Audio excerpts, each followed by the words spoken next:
യേശുവിൻ്റെ കൂട്ടായ്മയിലെ എല്ലാ സ്നേഹം നിറഞ്ഞ പ്രിയ സഹോദരങ്ങൾക്കും പുതിയൊരു പ്രഭാതത്തിൻ്റെ ദൈവാനുഗ്രഹം നിറഞ്ഞ ഒരു പുതിയ ദിവസത്തിൻ്റെ എല്ലാവിധ ആശംസകളും നേരുന്നു. നമ്മൾ പുതിയൊരു മാസത്തിലേക്ക് കാലെടുത്ത് വയ്ക്കുമ്പോൾ ഈ മാർച്ച് മാസം മുഴുവൻ ദൈവാനുഗ്രഹം നിറഞ്ഞതായി മാറുവാൻ, വിജയങ്ങൾ നിറഞ്ഞതായി മാറുവാൻ നമുക്ക് സർവശക്തനായ ദൈവത്തോട് പ്രാർത്ഥിക്കാം. ഇന്ന് നമ്മൾ ശ്രവിക്കുന്ന തിരുവചന ഭാഗം പ്രഭാഷകന്റെ പുസ്തകം 34 അധ്യായം 19 തിരുവചനം.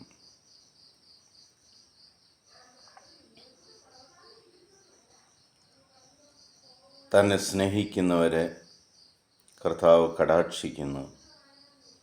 അവിടുന്ന് ശക്തമായ സംരക്ഷണവും ഉറപ്പുള്ള താങ്ങും, ചുടുകാറ്റിൽ അഭയകേന്ദ്രവും, പൊരിവെയിലിൽ തണലും, ഇടറാതിരിക്കാൻ സംരക്ഷണവും, വീഴാതിരിക്കാൻ ഉറപ്പുമാണ്. ദൈവത്തെ സ്നേഹിക്കുന്നവർക്ക് എന്തെല്ലാം ലഭിക്കും? ഈ ഭൂമിയിൽ നിനക്ക് സഹിക്കാൻ പറ്റാത്ത ഏതെല്ലാം അവസ്ഥകൾ വന്നാലും അവിടെ നിന്നെ സംരക്ഷിക്കുവാൻ, നിന്നെ പരിപാലിക്കുവാൻ കർത്താവിൻ്റെ കരങ്ങളുണ്ടെന്ന് വളരെ വ്യക്തമാക്കി തരുന്ന തിരുവചന ഭാഗമാണ് നമ്മൾ ശ്രവിച്ചത്.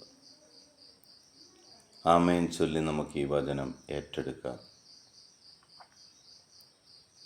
അവിടുന്ന് നിനക്ക് ശക്തമായ കോട്ട പോലെ നിൽക്കും. ഒരു ശത്രുവിന് പോലും നിന്നെ ആക്രമിക്കുവാൻ സാധിക്കാത്ത വിധം അവിടുന്ന് നിനക്ക് സംരക്ഷണം ഏർപ്പെടുത്തും. മരുഭൂമിയിൽ അകപ്പെടുമ്പോൾ ഉണ്ടാകുന്ന ചൂടുകാറ്റ് പോൽ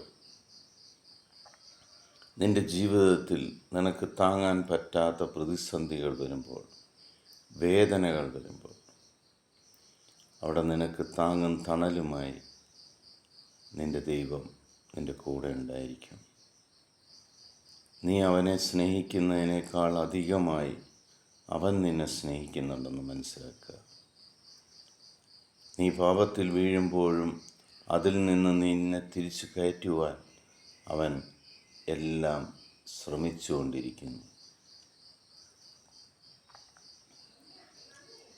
നമ്മുടെ ദൈവത്തെ പോലെ മറ്റൊരു ദൈവം ഇല്ല. നമ്മുടെ ദൈവം നമ്മളെ സ്നേഹിക്കുന്നത് പോലെ വേറൊരു ദൈവവും ആരെയും സ്നേഹിക്കുന്നില്ല.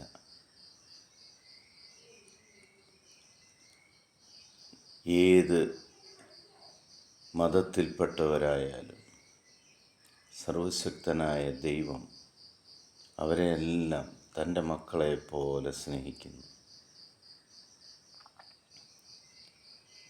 നമുക്ക് ദൈവത്തോട് പ്രാർത്ഥിക്കാം. യുദ്ധങ്ങൾ മൂലം കെടുതിയിലായിരിക്കുന്ന എല്ലാ രാജ്യങ്ങളെയും കർത്താവെ നീ സംരക്ഷിക്കുവാൻ വേണ്ടി പ്രാർത്ഥിക്കാം. ലോകസമാധാനത്തിനു വേണ്ടി പ്രാർത്ഥിക്കാം.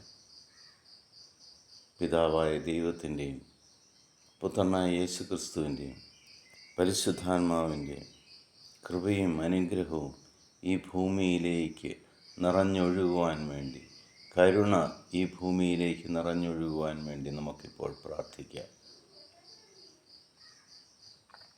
ലോകം മുഴുവനും സമാധാനം പരക്കുവാൻ വേണ്ടി പ്രാർത്ഥിക്കാം.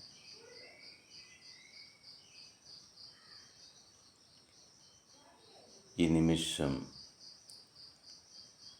ലോകത്തിലുള്ള 800 കോടിയിലധികം വരുന്ന എല്ലാ മക്കളെയും ദൈവപരിപാലനയുടെ കരങ്ങളിലേക്കായി കൊടുക്കാം. ദർശനങ്ങളാലും അടയാളങ്ങളാലും അത്ഭുതങ്ങളാലും അവരെല്ലാം ദൈവത്തിൻ്റേതായി മാറട്ടെ. സ്നേഹനിധിയായ കരുണാസമ്പന്നനായ യേശുക്രിസ്തുവിൻ്റെ സമാധാനം ഞാൻ നിങ്ങൾക്കെല്ലാവർക്കും സന്തോഷത്തോടു കൂടി പങ്കുവയ്ക്കുന്നു. ഈശോ മിശിഹായ്ക്ക് സ്തുതിയായിരിക്കട്ടെ.